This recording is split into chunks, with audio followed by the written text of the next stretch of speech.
back to Making Money Matter, ladies and gentlemen. I'm Kerry Stevenson and I'm at the Rick Rule Symposium in Boca Raton, Florida. Where else would I be to catch up with the wonderful Grant Williams, who's the the author of Things That Make You Go, That's me. That's me, indeed. So good to see you. How are you? I'm fabulous. Well, you look fabulous. Look at this coat. I know, it's a real piece of work, that. It's an art form. It's definitely an art form. I'm that gold lady, so I had to wear gold. Well, you carry it off better than I ever could, so well done. Oh, be careful. I might make you put it on at the end we'll of this. see.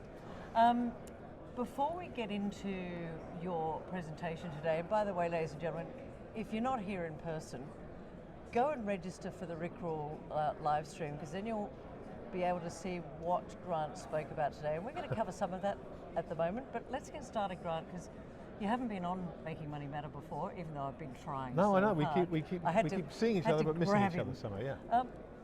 Just to start off with, what got you into this business? Because circumstance.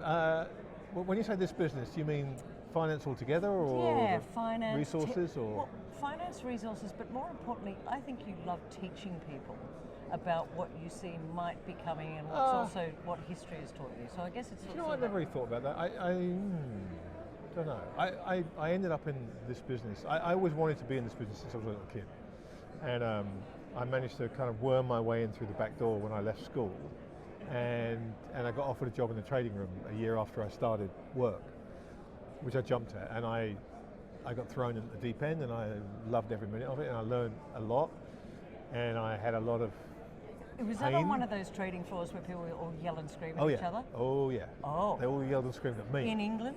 Yeah, this was in London. In 1986, I would have joined the trading desk, and then we had the '87 crash, which was like, what the hell just happened there? And then I was in the Japanese market, so I went out to Tokyo in '89, so I was out there for the crazy blow-off top in Japan. So I kind of bounced around the world, and I've been fortunate or unfortunate enough to be in various places. When I was in New York when 9/11 happened, I was in New York when the dot-com bubble went. Wow. I was in Japan when that bubble burst.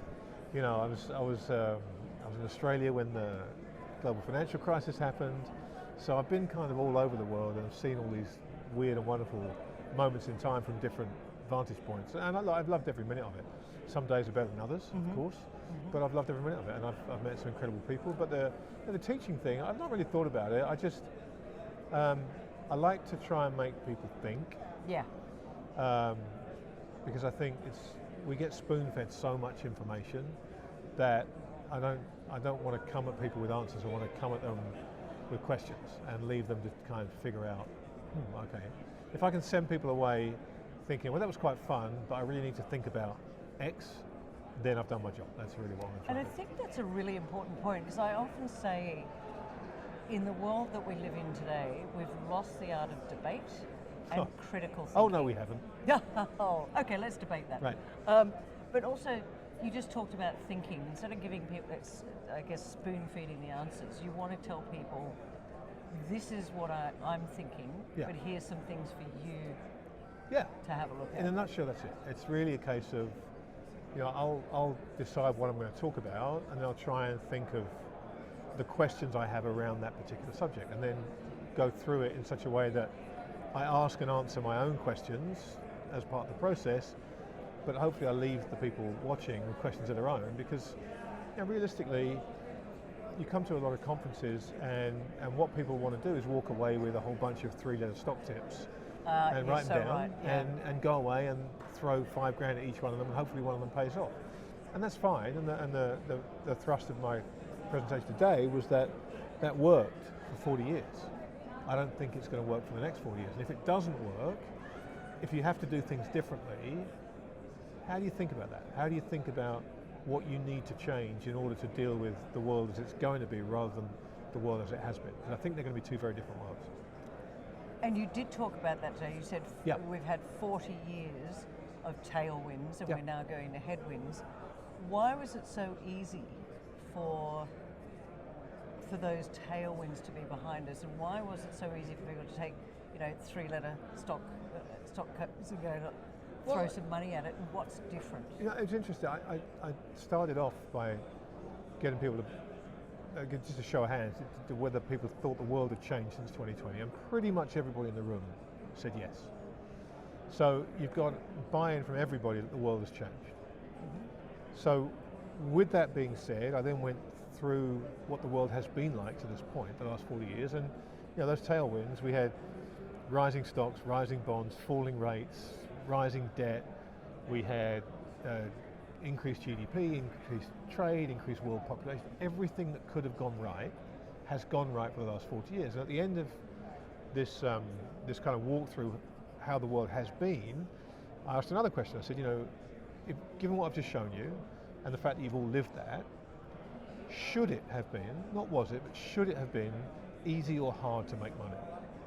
And pretty much everybody agreed, put their hand up when I said easy, right? Yep. It should have been. I'm not saying it was. Yep, should have been. If you look at it now with the benefit of hindsight, it should have been easy. Buy stuff, you don't worry about it. Everything's going your way. Bonds are going up, stocks are going up, the central banks have got your back, interest rates are coming down, credit's freely available. Everything you needed to make money was there. And so I said, right, here's what we've agreed on. We've agreed that it should have been really easy to make money in the last 40 years. We've also agreed that the world's changed. So what do you do with those two pieces of information? And you've all agreed that they are both true. And then it's a case of, okay, if the world has changed, there is a chance it's changed for the better, right? The change could be good or bad. But given the fact that the perfection of the tailwinds that we've had, and the fact that they were coming from every direction, means it's a very low probability event that the change is for the better. The change isn't going to make life easier for you, it's going to make life harder for you. Why? Why does change? Because change doesn't necessarily have to make life harder. Well, because it's been so easy and it's changed. So if it's been so easy and it changes, that means it's not going to be so easy anymore. So is it going to be easier or harder? Yeah, that's what I was about to say. Couldn't it just become easier? Well, that's what I'm saying. It's a very low probability event, given how easy it's been and all the things that I demonstrated lined up to make it easy. Of course, it's possible that things could get easier. It's absolutely possible. But it's a low probability event. It's much more likely, given we've reached the extremes of debt limits, we've reached the extremes of interest rates, we've reached all these extremes. Okay, makes sense. It's much more likely, probable, that it's going to get harder. So all I'm saying to people is, sit down for 10 minutes and ask yourself the question, if things get harder, am I equipped to deal with that? And if not, what do I need to do to give myself a better chance of surviving a world where I don't have all these tailwinds? What if interest rates go up? What if stocks go down? What if bonds go down? What if GDP falls? What if trade falls? What if all these things go into reverse? These are the stocks I own. How are they going to fare in that situation? That's it. Just ask the question. I can't tell you what they're going to do. Right. But in a normally functioning investment world, if you own a company, not a stock, a company, you will know what their business does. You will know how robust their business is. And you'll have a good sense of whether they're set up well to survive a different environment. And that might mean selling your shares in the company. It might mean adding more because they're going to do better than their peers. That's what investing used to be about. It wasn't, hey, X is going up, I'm going to throw some money at it. So, I don't know, it's just, I like getting people to think about things a different way, and I'm perfectly happy for them to say, that was a complete waste of my time, everything's great, the world's going up, fine. But just take those 10 minutes to think it through and ask the question. Do you think that as a society, because I mentioned before, we've lost the art of critical thinking, have we even lost the art of thinking because it's almost done for us because of technology? Yeah, it's a good point. I don't think we've lost it. I think we've outsourced it. Yeah. And I think that it hasn't been necessary, and so it's like a muscle you don't use. People haven't had to do it for a while, and so they haven't, because we're all lazy at heart. We all want to do less and have more free time.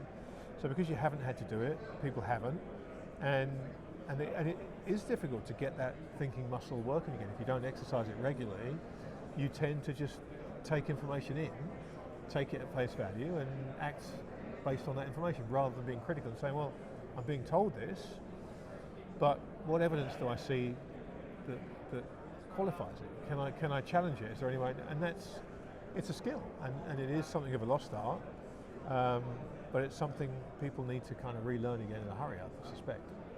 Relearn in a hurry. Speaking of being in a hurry, one of the other things you spoke about today was cycles and the cyclicality, if you like, of investing even. Yep. Let's expand on that a little bit if you wouldn't mind, Grant, because my audience that watches this particular channel, they're looking for opportunities. And I always tell you, don't I? Stop watching Netflix and get educated. So have a listen. Let's talk cycles and why you think they're important in terms of, I guess, people not only investing, but doing as much as they can to protect the wealth that they already have. Yeah, it's a good question, and I think there are, we should qualify this by acknowledging there are plenty of people that don't believe in cycles. And this cycle stuff is bump. Yep. And I understand that, I totally get it. I've got no problem with anyone that thinks that. The way I look at it is that we, as human beings, and I showed some quotes from Einstein and people like that on my presentation, we shape our world. Not you and me, but we as humanity, we shape the world. Humanity shapes the world. And when the world changes, it's because thinking changes. You know, the Enlightenment, the Reformation, there are all these things with new ways of thinking that reshape the way the world works. But at the end of the day, humanity, the human existence, is a cycle. We're born, we grow, we live our lives, we die, and that repeats with the next generation. It goes over and over and over again. So we are cyclical by nature. And, you know, everyone, you get to my age, I'm 58, and you recognize all the things that you saw in your parents and you laughed at when you were a kid, and they all happen. Every single one of them happen. Yep. One by one, every box gets ticked. Yep. So I believe that we are cyclical beings, and I think we shape the world, so therefore we shape it in a cyclical way. And so things that go around tend to go around again, and the cycles they tend to be long enough so that the last generation that made a certain mistake have all died out, and that's when the mistake gets made again. So that's why these cycles are 80 to 100 years long. You know, we're 80 to 100 years away from the beginning of World War II, right? The people my dad's 86, he was born in 1939. So to have been sentient when World War II started, you're in your mid-90s now. Yep. So there aren't that many people left that remember the war beginning, and certainly weren't awake enough to understand the lead up to it. What's happening now, 90 years later, there are a lot of similar patterns. If you read history, the same mistakes being made over and over again. So for me, there's a lot of evidence that cyclicality is an important thing to at least acknowledge, be aware of, and understand. You don't have to believe in it, but be aware of these things. And I made that point today. I talked about 3 different cycles that are all of different lengths, but they all seem to be reaching peaks at the same time. And that's the Strauss and Howe generational cycle, which people will be familiar with if they've read The Fourth Turning. And by the way, ladies and gentlemen, The Fourth Turning is a book. Grant recommended it. I love reading, and I also say to all of you, that's the way you get knowledge as well. Read books. If you can't read a book, go and listen to it on Audible, but again, expand your mind. It's called The Fourth Turning. It's now on my list, and I'll be reading it. And it's a terrific book. It's a terrific book. Yeah, it's a terrific book. So there's the Strauss and Howe generational cycle, which is about 80 years. Then there's the Kondratiev waves, which are about 100 years, and there's a war cycle, which is every 53 and a half years. That's right. And they're all currently peaking at the same time. And I say, it all sounds a bit kind of, I'm a Capricorn, you know, I like long walks and pets. But if you look at these cycles over time, and you see the characteristics that these parts of the cycles have, they have a remarkable record of coinciding with the kind of things we're seeing. You know, recessions, financial crises, war, conflict, depression, all these things that we feel in our bones at the moment because the world is changing and there's a lot more stress, a lot more pressure. These cycles show you that if you look back over the last 200, 300, 400 years, we're about due for another one of those events. But let me interrupt you and say, but is it inevitable, or have we got smarter? No, of course, nothing's we can inevitable. Nothing's inevitable. Yeah. Well, that's not true. But it's not to say these things are inevitable, but human history suggests that we do make the same mistakes over again, and we continue to make them, and it's not like there was one world war and we were done with it, right? It's not like there was one civil war and that country, every other country went, oh, we don't want one of those. Yes, we make these same mistakes. You say that, but that was in a day when we didn't have the sort of technology we have today. Does that make it better or worse? I think a bit of both. I think it can make it better and worse. And I say that because I think that, well, first of all, I think the mobile phone was the best and worst thing that could have happened to humanity in equal portions or measures, if you like. But I think that because it's so quick to know what's happening in the world, we can potentially turn the boiling kettle off before it gets to boiling point. Okay, so let me challenge that and say the fact that we know what's going on so quickly, what do we know? Because I would argue that the amount of information that comes through that phone, we actually know less because of the phone. We have more information, but what do we actually know to be true? Because we've all seen the evidence that that information is skewed one way or the other. We don't really know. And so I think it's easier to foment discord with information than it is to help people understand, oh, we shouldn't do this. Yeah. So look, you can argue either way, but I think again, it's in our nature to fight. It's in our nature to want better and to have these conflicts over time. And we're at a point in the cycle where finances are strained and countries are broke. And everywhere you look, there's someone pointing the finger at some other country, whether it's China or whether it's the French or whether it's whoever. It doesn't matter. There's someone whose fault it is. So, you read enough history, we're not seeing anything we haven't seen before. And generally speaking, in previous periods like this, they do end in conflict. Now, the nature of the conflict we can debate. Maybe it's a cyber war. Maybe that no one actually dies. It's just a, steal all the information and maybe. Who knows? Yeah, Who knows? we don't know. But the nature of conflict and the nature of the human condition is such that there will always be a conflict somewhere. We just don't know the nature of it. Well, let me, excuse the pun here, Grant, let's drill down into more of a sort of what people can do. Because I often say to people right now, be prepared, not scared.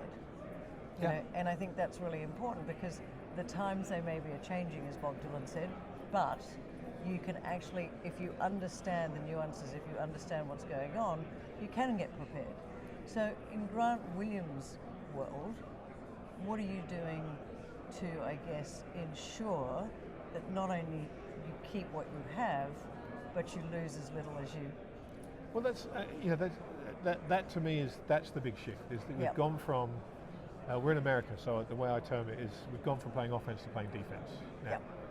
And for this last period of time, you've been able to put your chips on the table and bet and gamble and come out ahead. Now it's a case of, okay, how do I, as you say, how do I keep what I've got? And that's going to be different for everybody depending on what they have and what it's in. But the first thing to do, and this is what I keep hammering to people, is the first thing you have to do is change your mindset. The first thing you have to do is find a way to think differently. Because once you start thinking differently, you'll act differently. But until you change the way you think, you're going to go back to those default behaviors. So recognizing that the world is different, recognizing that it's time to play defense, and recognizing that that necessarily means you're not just taking a stock tip without doing the work on it. You're not going to buy every dip. The behavior that's been reinforced needs to change. And the first thing you have to do is to think differently, is to think about outcomes that you thought were impossible. So I was chatting to a friend of mine half an hour ago, and we were talking about US politics, because you can't help but do that these days. Everyone's talking about US politics. And he said to me, he said, I'm pretty sure that when Trump's term is up, he's not going to leave office. Wow. And I said, it's interesting you say that. I said, I disagree with you, but the way I think about it is, if you'd have said to me 5 years ago, what are the odds that any American president would ever say at the end of it, so I'm not going? I said 0. If you asked me today, when we had this conversation, what are the odds that Trump doesn't leave office? I said, I don't think you're right, but I can't sit here and say there's 0 chance. Yeah, agree. And that is a very subtle but very important shift in thinking, because you're now entertaining ideas that you wouldn't have given any time to before, and you wouldn't have spent any time thinking, okay, what do I need to do if that happens? And that tiny little shift, that understanding that probabilities that were 0 are now 1% or 5% or 10%, opens up a whole new world of possibilities for you, and they're possibilities that you have to think about. If Trump didn't leave office, and we're just using this example, how might that affect my portfolio? What might happen if that? And then it's an exercise of going through it. So, well, would the dollar collapse? Would rates go up? Would US equities fall? I don't know the answer. I don't think any of us know the answer. I don't think we do. So but you haven't had to think about it until now. But pushing the button a little bit here, but is there any point in thinking about it if we really have no idea what the outcome is? Well, is there any point in doing any research? You know, you research these ideas and then you learn and you come up with ideas and then you file them away. And they're on that shelf over there, but you've done the thinking. The time you don't want to be doing the thinking is when everybody else is, when it happens, and everyone's going, oh my God, right. What do we do now? Right. If you think about these things, I'm not saying there is something you need to do, but if you think about them and you get to the point where, okay, I look at my portfolio, I think I'm good, fine, put it away. If you think, you know what, if that happened, I would probably need to sell this. Then the day it happens, the first thing you do is sell that while everybody else is going, oh my God, what do I do now? Right, so you're prepared. You don't waste any time thinking about these things. Okay. And there might be nothing to do. And one of the points I made in the presentation was, do nothing. Spend long periods of time doing nothing. Yeah. You know, Charlie Munger called it the superpower of inactivity. Doing nothing is really difficult, but it's sometimes the best, most prudent thing you can do. Same as patience. Same as patience. So being able, and I guess thinking time as well. Yeah. That people don't give themselves enough time because they're so busy being busy. Yep, that's exactly right. It's funny. I fly so often, and when I'm on a plane and my phone doesn't ring, I sit and I read and I think and I watch the odd movie and stuff. I never get a chance to do that. Yep. But it's great to have that time, no matter how you find it. For me, it's on planes, but go for a walk. When I've had dogs in the past, I'll go for a walk with a dog, and it's just great to be able to just think about stuff. And it can be nothing, it can be anything. It doesn't really matter. But switching off and not being here on your phone or on your TV or on your device. If you leave space to think, you'd be amazed what comes into your head to think about. And some of it's like ridiculous, and some of it you think, oh, that's a waste of time. But none of it's really wasted if you're actually thinking about things. Well, Warren Buffett does that every single day. Yeah. He actually doesn't do much work, if you like, if you call it that, until lunchtime because He sits and reads reading and he thinks. Yeah. and he thinks. So if Warren Buffett can do it, ladies and gentlemen, that's what we should all do. Exactly right. Now, Grant, before I let you go, I want to talk to you about gold because you started to look at gold in the early 2000s. I did.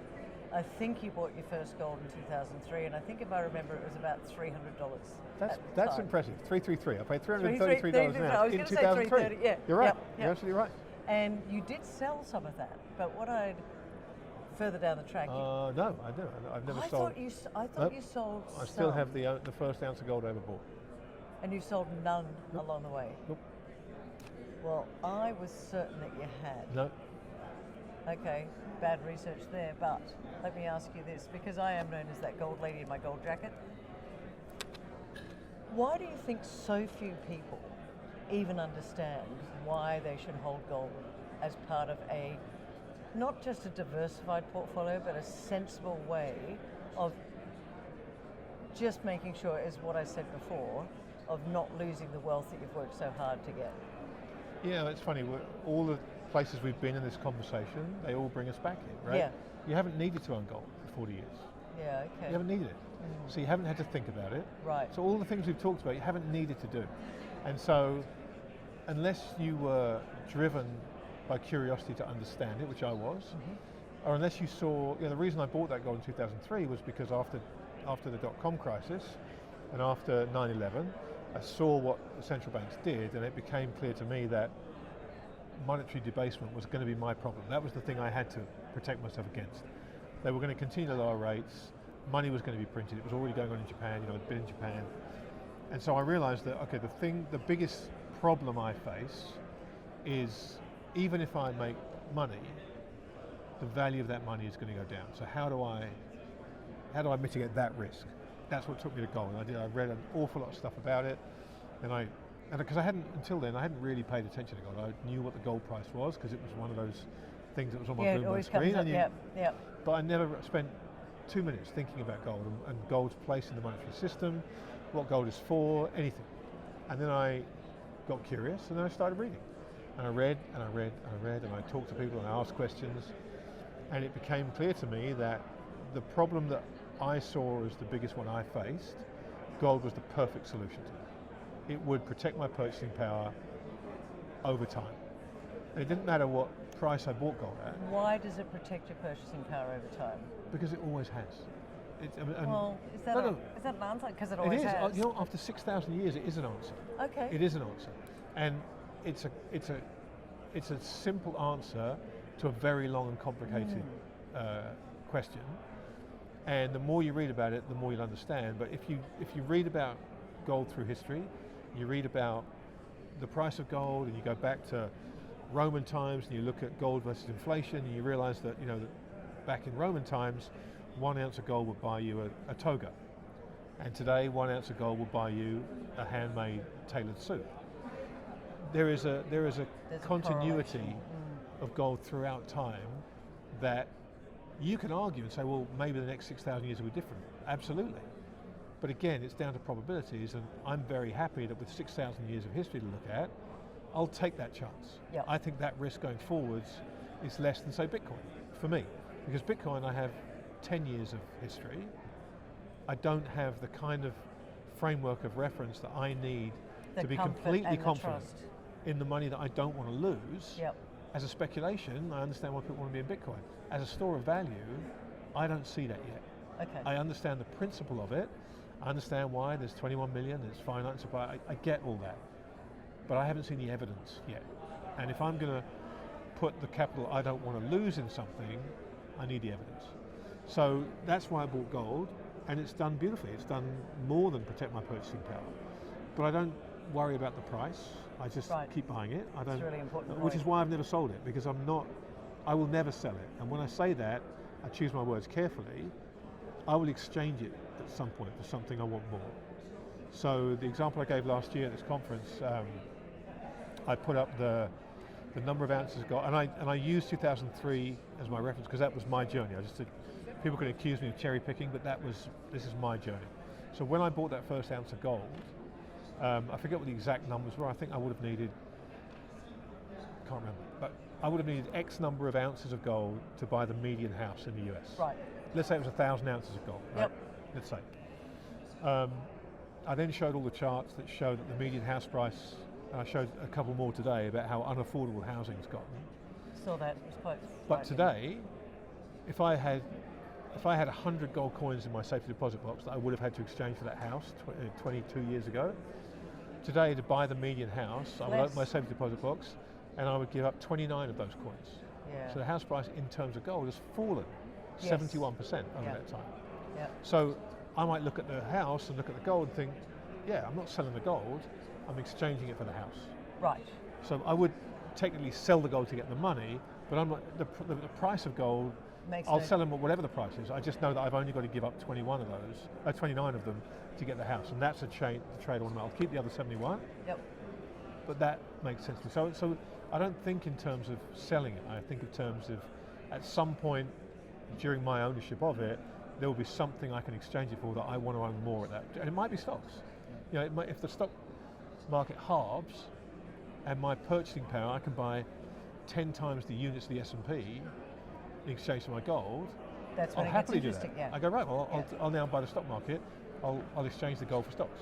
Because that comes back to cycles again, doesn't it? It does. And look, 2008 is a perfect example of this. You know, when 2008 hit, the first thing that happened was gold fell.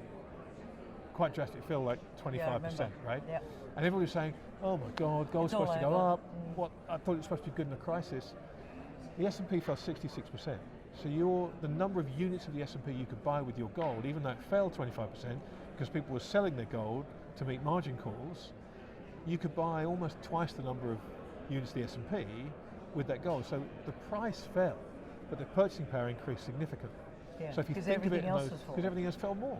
So if you think of it in those terms, and you try not to get fixated on the price of gold, which is what everybody wants to know about, a very different picture emerges. It doesn't matter about the price. And I often say to people that they'll say, isn't gold too expensive now? And I look at them and I go, against what? Right. Against what? Yeah. And that to me is the most... Well, look, most people are going to take the money out of their pocket in exchange for gold. I would say, isn't the cash in your pocket losing value at a much faster rate today? Yeah. Yeah. That comes from turning the world on its head and putting gold at the center and valuing everything in gold rather than valuing everything in dollars, and gold being one of the things you value in dollars.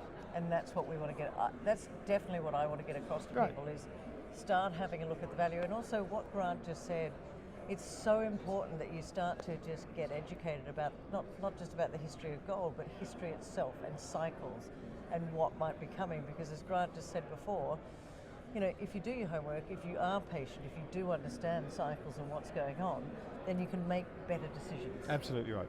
Absolutely right. Grant, I want to get you on again soon. It's been an absolute pleasure, but I want you to tell them, how can people subscribe to what you do? Because I think that you have got a platform. Very easy, grant-williams.com. Everything's there, it's nice and simple. Because there's one, it was the first time I came to this conference, and it was, I'm pretty sure it was here, and the presentation was Crywolf. That was actually Vancouver. It was this conference, but back in the Vancouver days. Yeah. Oh my goodness, 2018, was it really? 7 years ago, yeah. Wow. I know. Because I remember that was the first time I'd watched you present, and I just went, wow. Now I think that particular one, people can find that on YouTube. Is that correct? Is that just? Yeah, it's on my website. If you go to the About page. Can they watch that without subscribing? Yeah. If you go to the About page, right. There's a dozen of my presentations up there that people can watch. Please go and watch as much as you can. Subscribe if you want. He's a busy guy, but it's been an absolute pleasure to chat to you today. Kerry, always a pleasure. Lovely to see you. Symposium. Lovely to see you as well. All right. Thanks for watching, ladies and gentlemen. Don't forget, hit the like, the subscribe, and share this with people you know. Thanks.